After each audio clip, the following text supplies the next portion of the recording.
Hey, it's Dr. Carlo Biasucci. Today I want to talk to you about the 4 stages of scaling up a practice. And the reason why I want to talk about this is I had a conversation with a member recently, and the comment was made that they were working with someone in the past, a different consulting group, and they were feeling like the main goal was that they just had to keep working faster and harder in the practice, and that really wasn't what they wanted to do. And so I'll take you through sort of the conversation that I had with that person and why that is not necessarily such a bad thing. It's just when you consider the continuum, it's just one of the phases that we go through. So I want to talk about the 4 stages of scaling up a practice to get to wherever you want to be. And just keep in mind that wherever you are in the 4 stages, it doesn't mean that you have to go through all 4 stages and you have to get to the 4th stage. The goal is just to understand where you are and what comes after, and then decide for yourself where you want to be. So let's start with that. So the 4 stages are a solo practice, so a solo struggling practice, I call it. And I'll explain what that means. The next stage is the solo busy practice, followed by the elite practice, and then what I call the self-managing practice. So each of these 4 stages, very distinct characteristics, very distinct feel of the practice, very, very unique position of the doctor and role of the doctor and the team. And each one of them builds as we continue moving down the 4 stages. So let's start with the first, which is the solo or struggling practice. And I think we've all been in this position before many times. And certainly I can remember starting my practice. It's been a lot of years here, actually. And learned a lot to get out of this. And I think some of the characteristics of it you're going to recognize. So a solo or struggling practice is typically around $1 million or less in revenue. The schedule and billing per hour are typically low. So the schedule may be spotty, might not be full the way you'd like it. The billing per hour is the $500 range, $600 range, so pretty low. There's a lot of stress of uncertainty. So stress of uncertainty very simply means I don't know where my new patients are going to come from. I don't know how I'm going to pay the bills at the end of the month and that sort of thing. So stress of not knowing what's going to come next week, next month, rest of the year can really weigh on you. And I know I spent a lot of time in that position myself, and I know a lot of you can relate that is a very difficult way to spend your existence. So, just having that really high stress is kind of it's a place that nobody wants to be, so we want to get out of that. The next thing in the solo struggling practice is a very high values strain.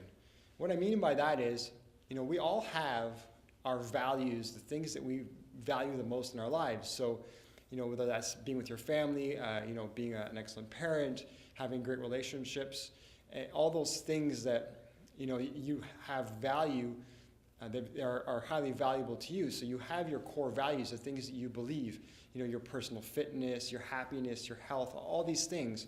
And when you're working really hard in the practice and struggling and stressed, those values become strained, and they become strained significantly more in this type of a practice setup. So if we could get to more congruency, more intentional congruency with the values that you have, and the business supports that versus you being strained in your values having to support the business. So for example, if one of the things you really value is being home with your family, being with your kids, but you're working really hard in the practice all the time and you're struggling and you have all this other stress and strain, then that's going to be a value that you have that is in strain.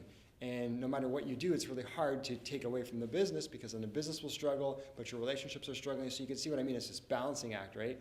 So there's a very high strain in personal values in this type of practice. The next thing is the processes are maxed out.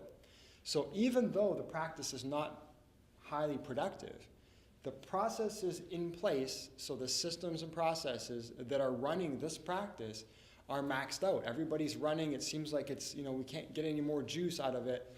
And, I remember being there myself. I thought, at one point that a $20,000 month was a great month. And I do that in a day. So, but at that time, my mindset was, this is like all I can do. I'm working really hard. Like, this is the most I can do is, $2,500, $3,000 in a day. And it seems like that's the max that you're going to get, but that's just a mindset in a system and process setup that needs to be upgraded, leveled up to move into the next level. The next thing in the solo struggling practice is just a lot of frustration. So we have frustrations, but we don't really go anywhere with them. We just feel frustrated. And there's a big difference between taking that frustration as energy to make the next breakthrough and make the next step versus just feeling frustrated, okay? And that's a lot of what takes place in this type of practice setup. The next thing is the time spent on the business is very low. So very, very low time spent working on the business to grow the business, to fix the systems and processes, to ramp up the schedule, and so on and so on. So we don't have time to spend working on the business because we're working in the business as much as we can work. And therefore, we just feel like we hit the ceiling and we just can't get past that. And the last part of the solo struggling practice is that the doctor essentially runs everything. So when I was in this position in my practice, I was literally the only one who could go to Costco and get the toilet paper and the paper products and to Staples and because nobody else could do it right. And this is, again, a mindset shift, right? Some of you you can relate, remember the days when you first started and there was, basically you built everything from scratch yourself with your own two hands, so you monitored and babied every process. And that's very typical to find in this practice model. So now let's look at the next practice model, which is the solo or busy practice. And here's how that plays out. So we're in the $1 to $2 million range in production now. So we've grown up quite a bit. We now have a much more full schedule. Maybe the schedule is full. Maybe you're booked 3 to 4 weeks out now. So there's that nice padding in the schedule. Our billing per hour has increased. Perhaps we've added or looking at adding another producer. So another dentist, perhaps. What's happened here now is because this has taken place, there is less stress of uncertainty. So what's going to happen end of the week, end of the month, end of the year is less stressful. We're not so worried about, am I going to be able to make payroll? We have a pretty good certainty now of where things are going to end up being.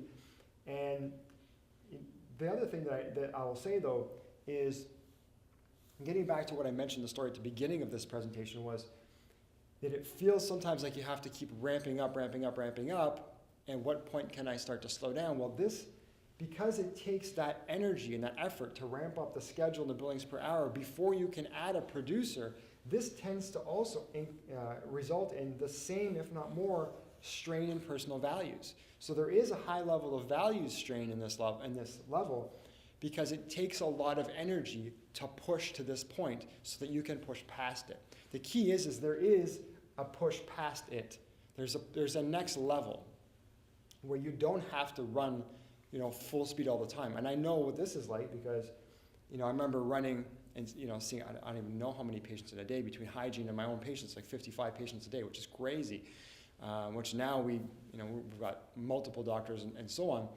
But that point had to be reached before I could start to bring in additional providers and fill their schedules and all of that. So you kind of have to ramp up to a point where you hit that maximum ceiling of complexity, which is the area that you can't push anymore. And now we can start to take the next processes in and upgrade to where we can now level out, step back, bring in the providers, and start to fix this. So this area, you're going to find a lot of value strain.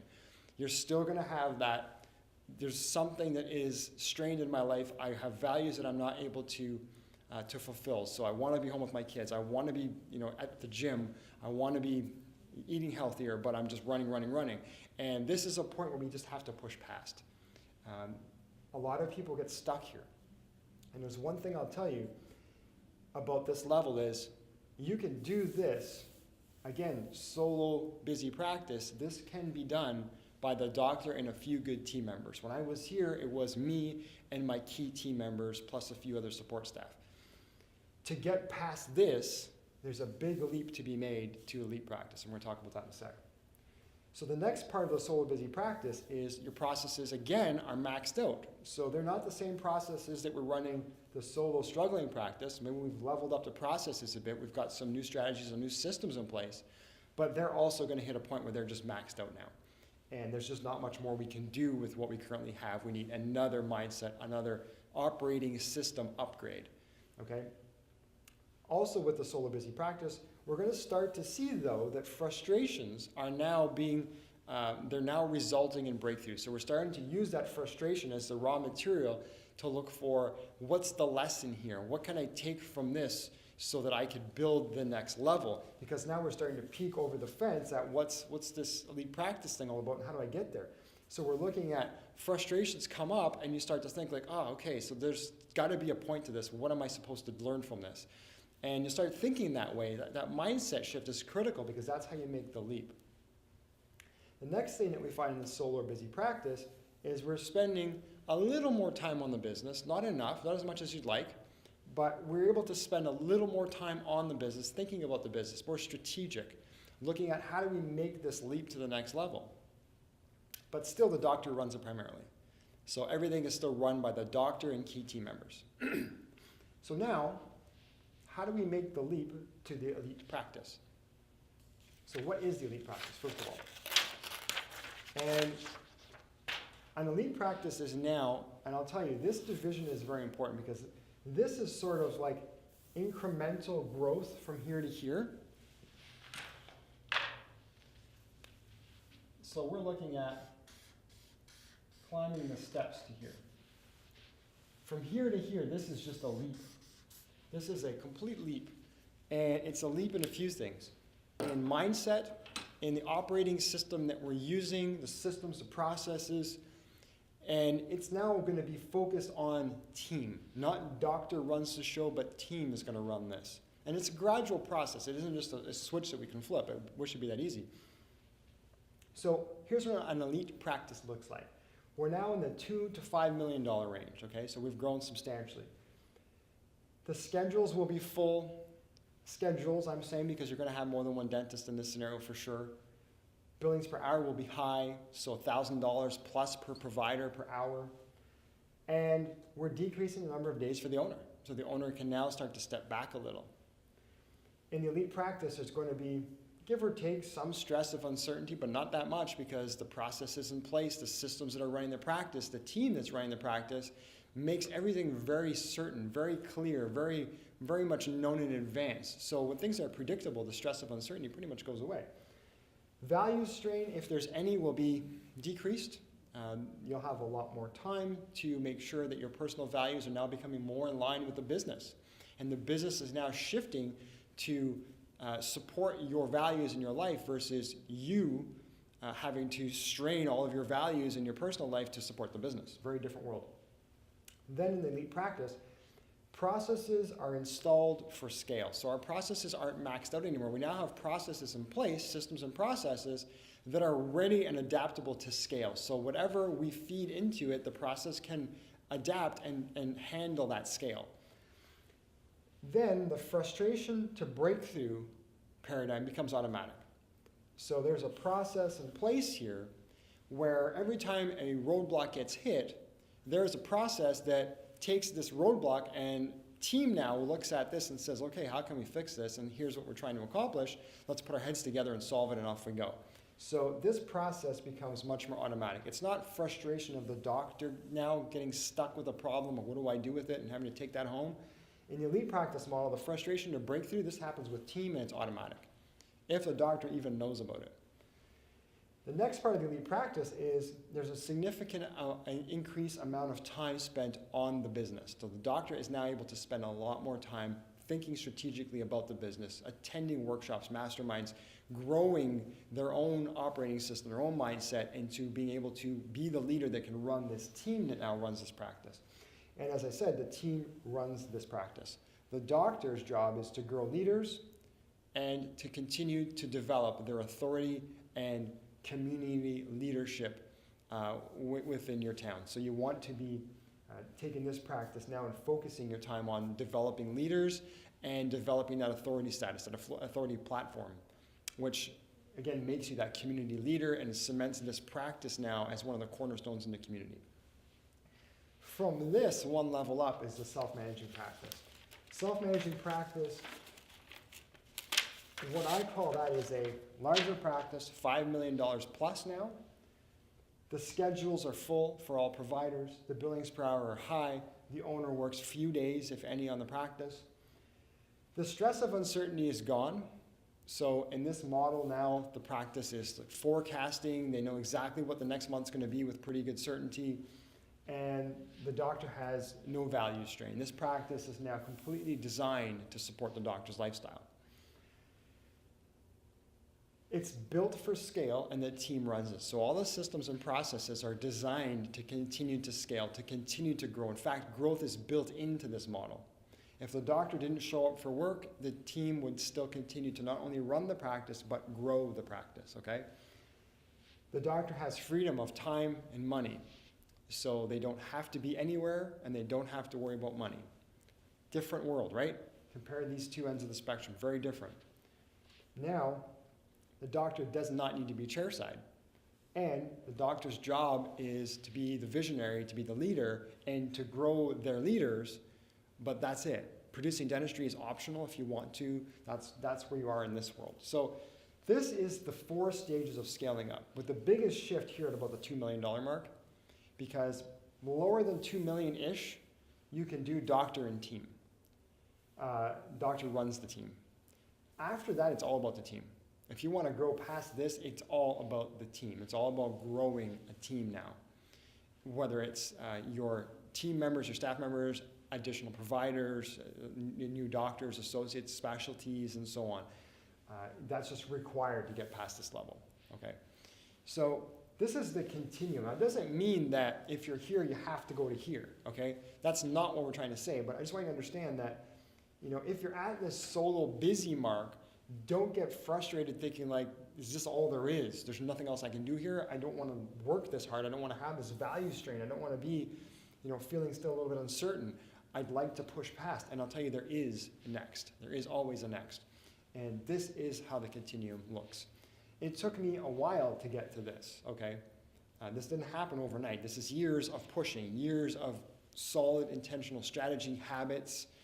You remember that quote, Jim Rohn quote that I like to use? You can either have the pain of discipline or the pain of regret, and you pick.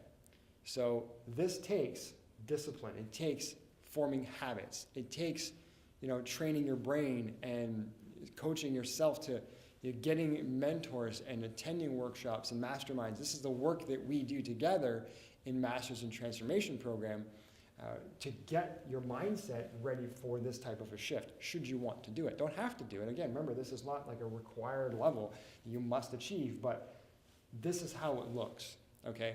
And this is basically what the options are. You're going to end up somewhere in here. I hope you're not here, because this is a very frustrating place to be. But I can tell you, if you spend too much time here, it's frustrating too.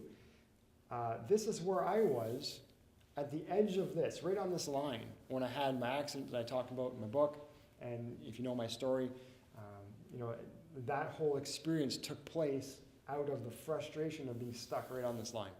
How do I get past the 2.3, 2.4 mark? I'm stuck, and I'm running my butt off, and I'm working hard, and I just can't seem to get past it. Is there even a next? How is it done? So all of that's this leap that happens here. If you can figure that one out, and this is what we teach you in Masters in Transformation, exactly how to make that leap, then you're home free. Because once you get to here, this happens real easily. So I hope you found that useful. This is, again, the 4 stages of scaling up your practice. So I hope you found that useful. I will look forward to talking to you guys real soon.